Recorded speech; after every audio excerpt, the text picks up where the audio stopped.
राज भैया इन्हें इतनी बातें सुना रहे थे, सारा इल्जाम इन पर लगा रहे थे, तो उस वक्त बिना सोचे समझे मैंने सारा सच उनसे कह दिया, क्योंकि उस वक्त मुझे यही सही लगा। कितना झूठ बोल रही हो तुम?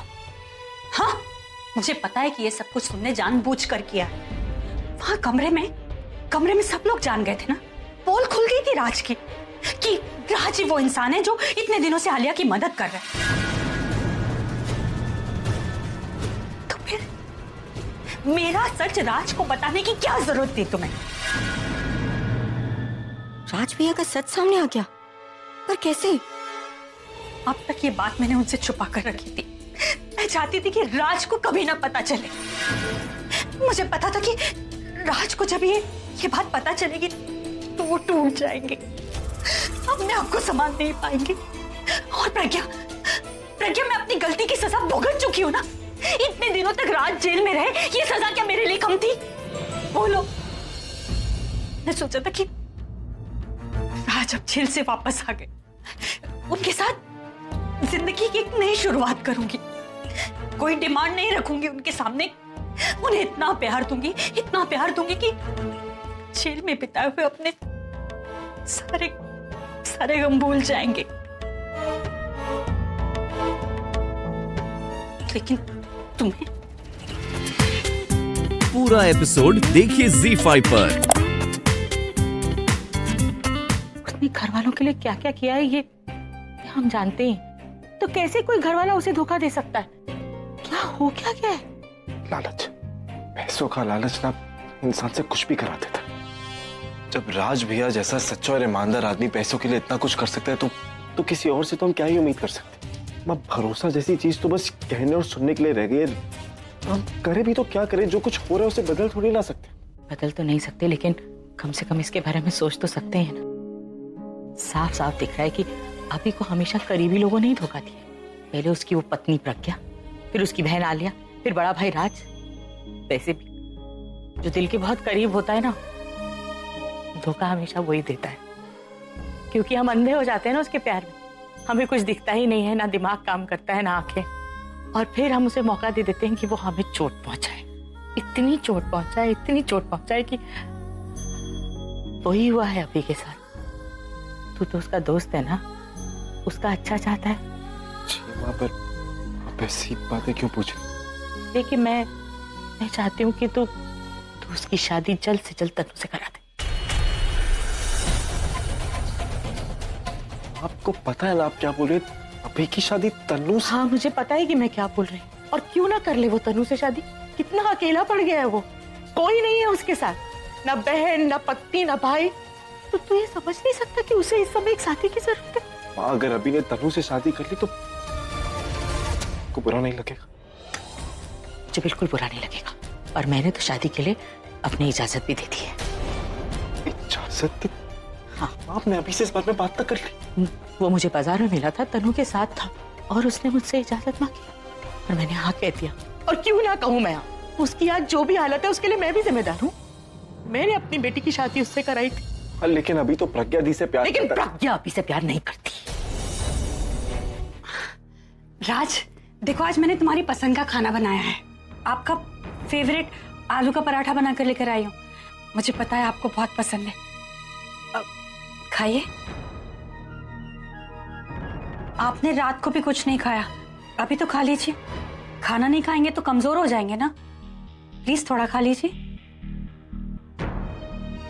कोई बात नहीं, मैं ही तुम्हें अपने हाथों से खिला देती हूँ।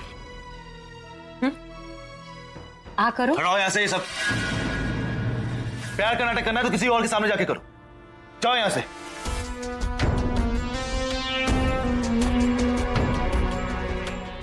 ठीक है, नहीं आऊंगी आपके करीब, लेकिन आप खाना तो खा लीजिए। खाने से क्या दुश्मनी? खाने से दुश्मनी है मुझे, तुम्हारे बनाए हुए खाने से दुश्मनी, तुम्हारी शक्ल से दुश्मनी है, तुमसे दुश्मनी। नफरत करता हूं मैं तुमसे। राज, राज, राज प्लीज ऐसा मत बोलो। मुझसे बात नहीं करना है ना तो मत करो, लेकिन अपने से दूर जाने के लिए मत कहो। मैं तुम्हारे बिना मर जाऊंगी। तुम मर जाओ कहीं जाके।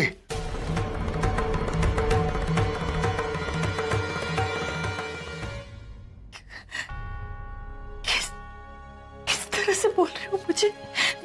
राज, मैं मानती हूँ कि मुझसे बहुत बड़ी गलती हो गई, ऐसी गलती जिसकी माफी बहुत मुश्किल है, लेकिन मुझे माफ कर दो ना। मैं तुम्हें कैसे समझाऊंगी? उस वक्त मेरा दिमाग ना अपने काबू, कैसे समझाऊं? लेकिन राज, मैं अभी समझ गई हूँ कि मैं तुमसे बहुत प्यार करती हूँ, तुम्हारे बिना नहीं जी सकती, और मैं ये भी जानती हूँ कि तुम मुझे बहुत प्यार करते हो। प्लीज, क्या उस प्यार की खातिर तुम मुझे माफ नहीं कर सकते? माफ? और तुम्हें? ठीक है, चलो माफ करता हूं मैं। क्या तुम मुझे वो मेरी चीज लौटा सकती हो जो मैंने तुम्हारी वजह से खोई है? हाँ? मेरे वो दिन जो मैंने जेल में गुजारे वो वापस ला के दोगी? मेरे उसूल जिनके साथ मैंने समझौता किया वो वापस ला के दोगी? मेरे वो रिश्ते जिनके साथ मैंने अपनी दुश्मनी निभाई है, वो प्यार, वो भरोसा, वो लौटा सकती हो मुझे? नहीं लौटा सकती ना? तो मैं भी तुम्हें माफ नहीं कर सकता मिताली। जाओ यहां से मिताली, जाओ जाओ यहां से। प्लीज ऐसा मत बोल, माफ नहीं कर सकते ना तो सजा दे दो, मुझे डांटो, चिल्लाओ, मारो मुझे, गलती की है मैंने, बहुत बड़ी गलती की, लेकिन प्लीज प्लीज अपने से दूर मत करो दूर प्लीज। ठीक है, तुमको सजा चाहिए ना? तुम्हारी सजा ये है मिताली कि आज के बाद तुम कभी भी मेरे सामने नहीं आओगे, मुझे अपनी शक्ल नहीं दिखाओ,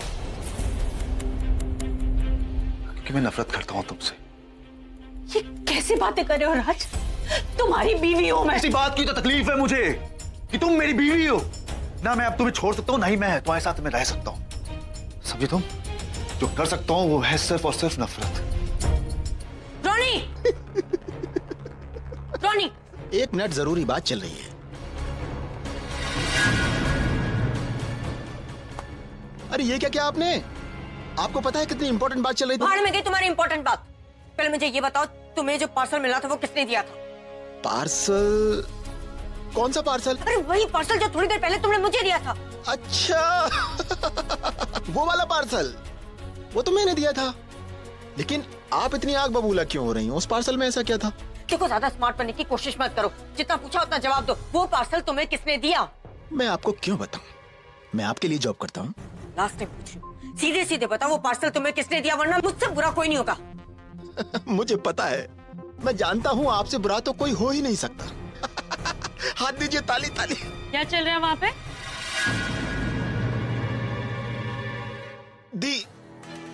दी देखो ना, मतलब एक तो इनका पार्सल मैंने नीचे से लाके इनके रूम तक पहुंचाया, ऊपर से मुझे डांट रही हैं, बोल रही हैं कि ये पार्सल किसने दिया था।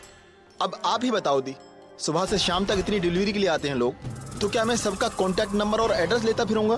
बोला तनु, ये प्रेगनेंसी में ना तुम्हारे कुछ ज्यादा ही मूड स्विंग्स हो रहे हैं। मुझे लगता है तुम्हें किसी अच्छे डॉक्टर को कंसल्ट करना चाहिए। रहने दो, अगर उल्टा जवाब दोगी तो तुम भी जानती हो मैं तुम्हारे साथ क्या कर सकती हूँ। वैसे हर छोटी सी बात पे ऐसे ओवर रिएक्ट करना छोड़ दो, हमारे बच्चे के लिए अच्छा नहीं है। पार्सल ही तो है, ऐसा क्या है उसमें जो तुम इतना गुस्सा हो रही हो? ऐसा कुछ भी नहीं था, वो तो बस उस पार्सल पे किसी का नाम या कांटेक्ट नंबर नहीं था, तो बस वही पूछ रही थी। तुम इतनी पॉपुलर मॉडल हो, तो कितने फैंस होंगे तुम्हारे, सीक्रेट एडमायरर्स। तुम्हें तो आदत होनी चाहिए ना ऐसे पार्सल्स की, लेटर्स की। हर लेटर किसने भेजा उसका नाम और पता ढूंढने के लिए तुम इतनी बेताब होती हो। अरे छोड़ो ना दी, होगा कोई इनका सरफिरा आशिक, मतलब जिसने पार्सल भेजा है और उसके अंदर कुछ ऐसा वैसा भेज दिया होगा, तो उसके चक्कर में मेरे ऊपर ना खिसियानी बिल्ली की तरह हावी हो रही है। अच्छा, अब तो इस पार्सल में मैं भी इंटरेस्टेड हूँ। मैं भी देखना चाहूंगी कि ऐसा क्या है उस पार्सल में जो तुम इतनी आग बबूला हो रही। मैंने कहा ना ऐसा कुछ भी नहीं है, और वैसे भी किसी की पर्सनल चीजें देखनी भी नहीं चाहिए।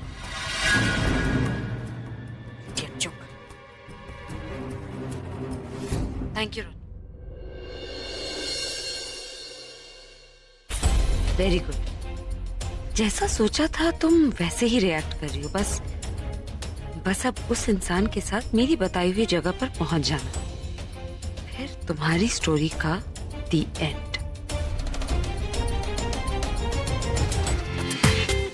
पूरा एपिसोड देखिए ZEE5 पर।